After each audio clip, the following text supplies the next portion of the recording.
চলো যোধপুর উমেদ ভবনের এই মিউজিয়ামটি দেখতে দেখতে তোমাদের শোনাই এই রাজস্থান যোধপুরের একটি খুব ইন্টারেস্টিং এবং রহস্যময় গল্প।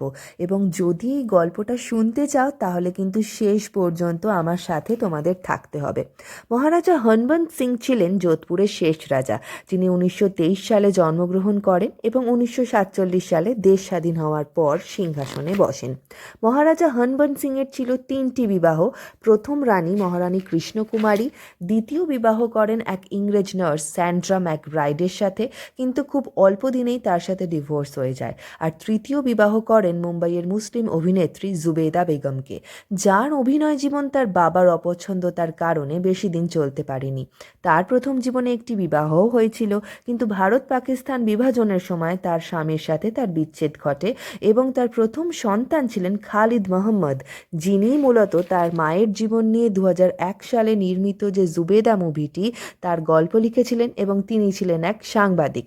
জুবেদা বেগম যখন হনবন্ত সিংকে বিবাহ করেন তখন তাকে ধর্মান্তরিত করা হয় বিদ্যা রানী রামে, কিন্তু তিনি যখন যোধপুর যান যোধপুরের রাজপরিবার কিন্তু তাকে মেনে নেন না। প্রথমত তার ছিল এক সন্তান, দ্বিতীয়ত তিনি মুসলিম এবং তৃতীয়ত তিনি ছিলেন ডিভোর্সি। এই 3টে কারণে রাজপরিবার তাকে মেনে নেননি। তখন হনবন্ত সিং তাকে নিয়ে মেহরানগড় ফোর্টে থাকতে শুরু করেন, আর তাদের এক সন্তান হয় রাও রাজা হুকুম সিং, যাকে টুটু বান্নাও বলা হতো। কিন্তু তাদের এই সুখের জীবন বেশি দিন স্থায়ী হয়নি। 1952 সালে হনবন্ত সিং যখন জুবেদাকে নিয়ে একটি এয়ারক্রাফট করে নিজে চালিয়ে ভ্রমণে বেরিয়েছিলেন, সেই সময় সেটি ক্র্যাশ করে এবং তাদের দুজনেরই মৃত্যু হয়। তখন জুবেদার সন্তানকে প্রথম রানী কৃষ্ণকুমারী পরম স্নেহে মানুষ করেন। কিন্তু শোনা যায় জুবেদার মৃত্যু যেহেতু অতৃপ্তি নিয়ে হয়েছিল, তাই তার আত্মা এখনও নাকি যোধপুরের যে রয়্যাল স্কুল আছে তার কিছু ঘরে বিরাজমান। রাতে সেখান থেকে ভেসে আসে ঘুঙুরের আওয়াজ, কান্নার শব্দ। এই সব ঘর তাই আজও রয়েছে তালা বন্ধ। তো বলো বন্ধুরা, কেমন লাগলো জুবেদা এই গল্পটি? এই গল্পটি হচ্ছে 2001 সালে নির্মিত জুবেদা নামে যে সিনেমাটি হয়েছিল, যেখানে জুবেদার চরিত্রটি করেছিলেন করিশ্মা কাপুর, হনবন্ত সিং ছিলেন মনোজ কুমার আর মহারানী কৃষ্ণকুমারী ছিলেন রেখা।